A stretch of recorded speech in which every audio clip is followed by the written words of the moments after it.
굿모닝 365 통바이블 시간입니다. 욥이 당한 고난의 소식을 듣고 먼 길을 달려와 주었던 욥의 세 친구 엘리바스와 빌달과 소발은 처음에는 욥을 위로했습니다.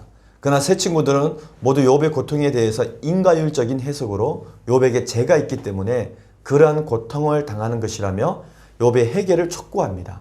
이번에는 소발의 참소를 한번 들어보겠습니다. 오늘의 성경 욥기 11장에서 14장까지 읽어주실 분은 성진숙 전도사님입니다.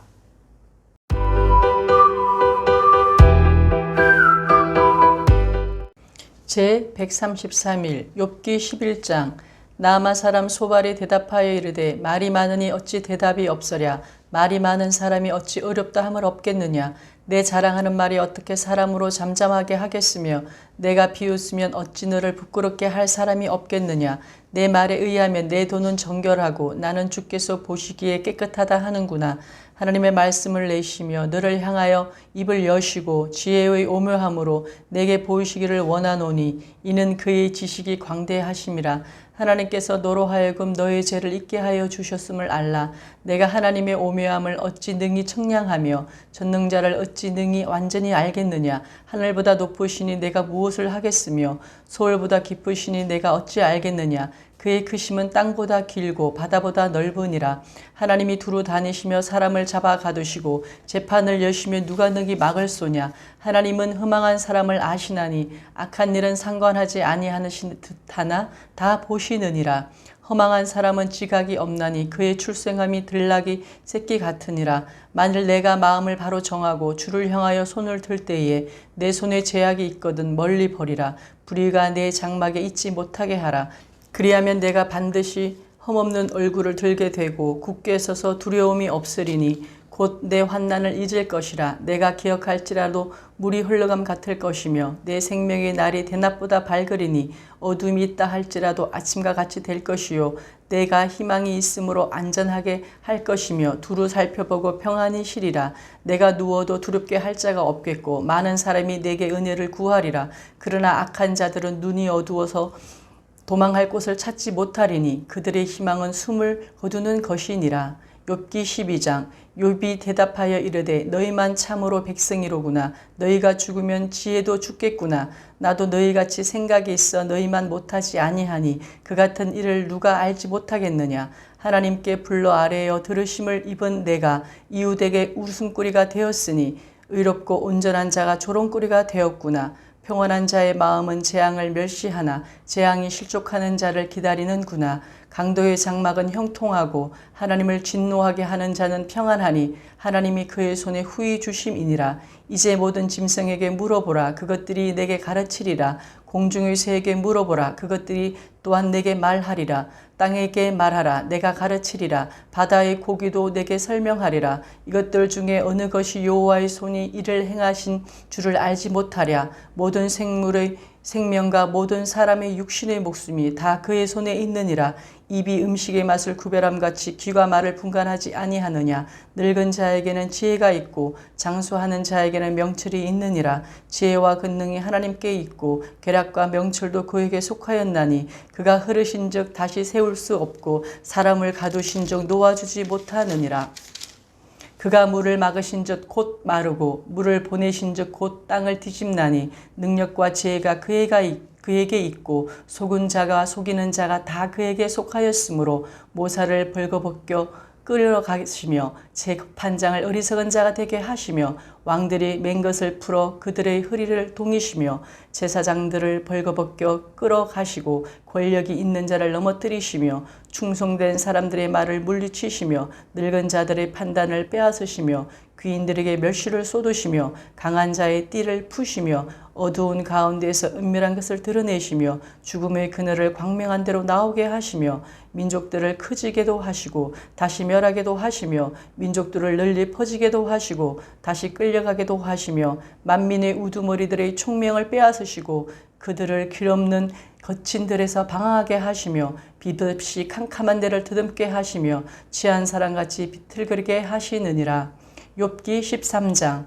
나의 눈이 이것을 다 보았고 나의 귀가 이것을 듣고 깨달았느니라. 너희 아는 것을 나도 아노니 너희만 못하지 않으니라. 참으로 나는 전능자에게 말씀하려 하며 하나님과 변론하려 하노라. 너희는 거짓말을 지어내는 자요 다 쓸모없는 의원이니라. 너희가 참으로 잠잠하면 그것이 너희의 지혜일 것이니라. 너희는 나의 변론을 들으며 내 입술의 변명을 들어보라. 너희가 하나님을 위하여 불의를 말하려느냐 그를 위하여 속임을 말하려느냐 너희가 하나님의 낯을 따르려느냐 그를 위하여 변론하려느냐 하나님이 너희를 감찰하시면 좋겠느냐 너희가 사람을 속임같이 그를 속이려느냐 만일 너희가 몰래 낯을 따를진대 그가 반드시 책망하시리니 그의 종교가 너희를 두렵게 하지 않겠으며 그의 두려움이 너희 위에 임하지 않겠느냐 너희의 경언은 재같은 속담이요 너희의 방어하는 것은 토성이니라. 너희는 잠잠하고 나를 버려두어 말하게 하라. 무슨 일이 닥치든지 내가 당하리라. 내가 어찌하여 내 살을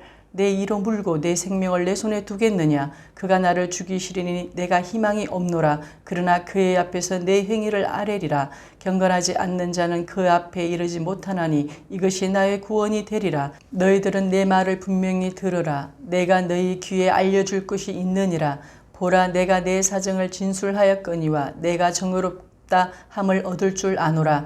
나와 변론한 자가 누구이랴. 그러냐면 내가 잠잠하고 기운이 끓어지리라. 오직 내게 이 두 가지를 행하지 마옵소서. 그리하시면 내가 주의 얼굴을 폐하여 숨지 아니하오리니 곧 주의 손을 내게 대지 마시오며 주의 위엄으로 나를 두렵게 하지 마실 것이니이다. 그리하시고 주는 나를 부르소서. 내가 대답하리이다. 혹 내가 말씀하게 하옵시고 주는 내게 대답하옵소서. 나의 죄악이 얼마나 많으니이까 나의 허물과 죄를 내게 알게 하옵소서. 주께서 어찌하여 얼굴을 가리시고 나를 주의 원수로 여기시나이까. 주께서 어찌하여 날리는 낙엽을 놀라게 하시며 마른 금불을 뒤쫓으시니이까. 주께서 나를 대적하사 괴로운 일들을 기록하시며 내가 젊었을 때의 지은 죄를 내가 받게 하오시며 내 발을 차고에 채우시며 나의 모든 길을 살피사 내 발자취를 점검하시나이다. 나는 썩을 물건을 낡아짐 같으며 좀먹은 의복 같으니이다. 욥기 14장. 여인에게서 태어난 사람은 생애가 짧고 걱정이 가득하며 그는 꽃과 같이 자라나서 시들며 그림자같이 지나가며 머물지 아니하거늘 이와 같은 자를 주께서 눈여겨보시나이까. 나를 주 앞으로 이끌어서 재판하시나이까. 누가 깨끗한 것을 들어온 것 가운데에서 낼 수 있으리이까. 하나도 없나이다. 그의 날을 정하셨고 그의 달수를 주께 있으므로 그의 규례를 정하여 넘어가지 못하게 하셨사온즉 그에게는 눈을 돌이켜 그가 품꾼같이 그의 날을 마칠 때까지 그를 홀로 있게 하옵소서. 나무는 희망이 있나니 찍힐지라도 다시 움이 나서 연한 가지가 끊이지 아니하며 그 뿌리가 땅에서 늙고 줄기가 흙에서 죽을지라도 물 기운에 움이 돋고 가지가 뻗어서 새로 심은 것과 같거니와 장정이라도 죽으면 소멸되나니 인생이 숨을 거두면 그가 어디 있느냐. 물이 바다에서 주르들고 강물이 잦아서 마름같이 사람이 누우면 다시 일어나지 못하고 하늘이 없어지기까지 눈을 뜨지 못하며 잠을 끼지 못하느니라. 주는 나를 소홀에 감추시며 주의 진노를 뒤룩히실 때까지 나를 숨기시고 나를 위하여 규례를 정하시고 나를 기억하옵소서. 장정이라도 죽으면 어찌 다시 살리이까. 나는 나의 모든 고난의 날 동안을 참으면서 풀려나기를 기다리겠나이다. 주께서는 나를 부르시겠고 나는 대답하겠나이다. 주께서는 주의 손으로 지으신 것을 기다리시겠나이다. 그러하온데 이제 주께서 나의 걸음을 세시오니 나의 죄를 감찰하지 아니하시나이까. 주는 내 허물을 주머니에 봉하시고 내 죄악을 싸매시나이다. 무너지는 산은 반드시 흩어지고 바위는 그 자리에서 옮겨가고 물은 돌을 닳게 하고 넘치는 물은 땅의 티끌을 씻어버리나이다. 이와 같이 주께서는 사람의 희망을 끊으시나이다. 주께서 사람을 영원히 이기셔서 떠나게 하시며 그의 얼굴빛을 변하게 하시고 쫓아보내시오니 그의 아들들이 존귀하게 되어도 그가 알지 못하며 그들이 비천하게 되어도 그가 깨닫지 못하나이다. 다만 그의 살이 아프고 그의 영혼이 애곡할 뿐이니이다. 아멘.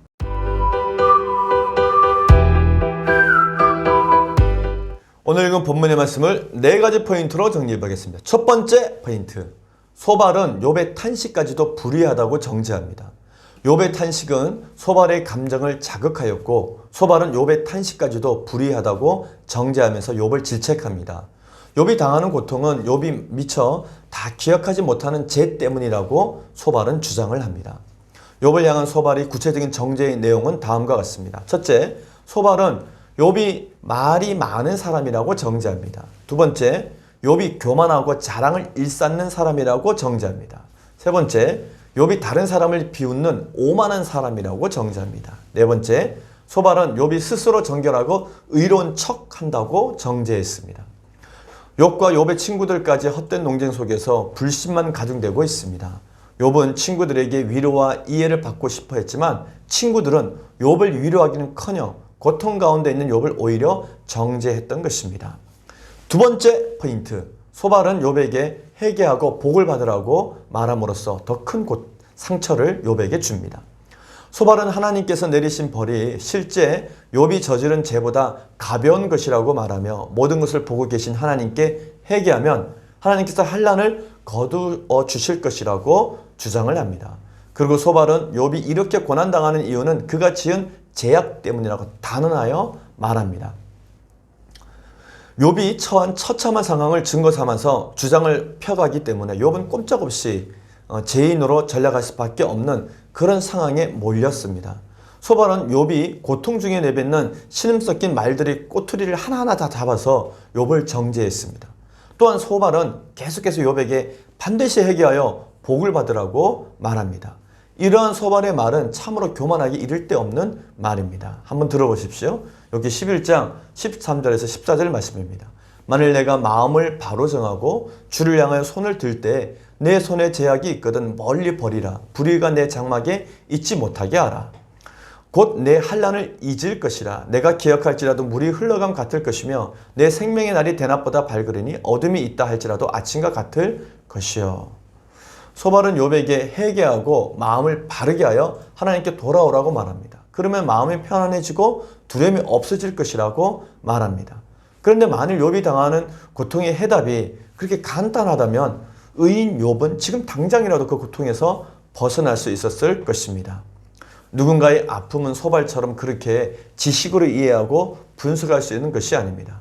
소발의 말은 겉으로 보면 참 그럴싸한 말이고 어떻게 보면 맞는 말처럼 들리지만 이 말은 절대로 욥에게 해당되는 말이 아니었습니다. 아픔은 먼저 그 아픔에 함께 동참해 주는 것이 아픔을 나누는 것이 시작입니다. 소발은 자신이 욥에게 정답을 제시했다고 자부했을 것입니다. 그러나 지금 소발이 했던 말들은 절대 정답이 아닙니다. 오답일 뿐입니다. 왜냐하면 욥에게는 맞지 않는 말이었을 뿐더러 욥에게 지금 필요한 것은 그런 소발의 말이 아니라 그 고통에 함께 동참해주고 함께 아파해주는 그 위로가 더 절실했기 때문입니다. 세 번째 포인트, 욥은 친구들의 지식의 한계에 대해서 반박합니다. 욥의 친구들은 욥 앞에서 셀 수 없이 많은 지식과 지혜를 뽐내듯이 말을 막 쏟아내었습니다. 도움을 가장한 욥에게 도움을 주는 것처럼 말했지만 사실은 그들의 교만은 욥의 마음을 더욱 아프게 했습니다. 그러자 욥이 그들의 교만을 비판합니다. 친구들의 지혜는 인과율적인 원칙만을 중시하면서 단편적인 지식을 늘어놓는 것에서 그치고 말았기 때문입니다. 욥은 소발의 주장을 그의 무식에 근거한 거짓말이라고 일축해버립니다. 반면 소발은 하나님께서는 공의로 쓴 분이니 당연히 하나님의 심판은 의로우실 것이므로 욥이 당하는 어려움은 그의 죄악으로 말미암은 것이라고 확신하며 말합니다. 소발은 그의 확신을 증명하기에 의인 욥에게 큰 제약이 있을 것이라고 그렇게 강하게 주장을 한 것입니다. 결국 욥은 하나님의 뜻을 알지도 못하면서 세상의 인과율로만 판단하고 조언하려고 하는 친구들의 조언은 자신의 문제를 해결할 수 없다고 판단했습니다. 마지막 네 번째 포인트, 욥은 더 이상 친구들을 상대하지 않고 하나님께 호소합니다. 욥이 새 친구들과 논쟁하다가 지쳐 하나님께 기도하며 두 가지 내용을 간곡하게 하나님께 부탁합니다. 주의 손을 거두어 달라는 것과 즉 욥을 치시는 욥을 고난 중에 두시는 그 손을 거두어 달라는 것과 주의 위엄으로 자신을 두렵게 하지 말아달라고 하나님께 호소하며 기도합니다.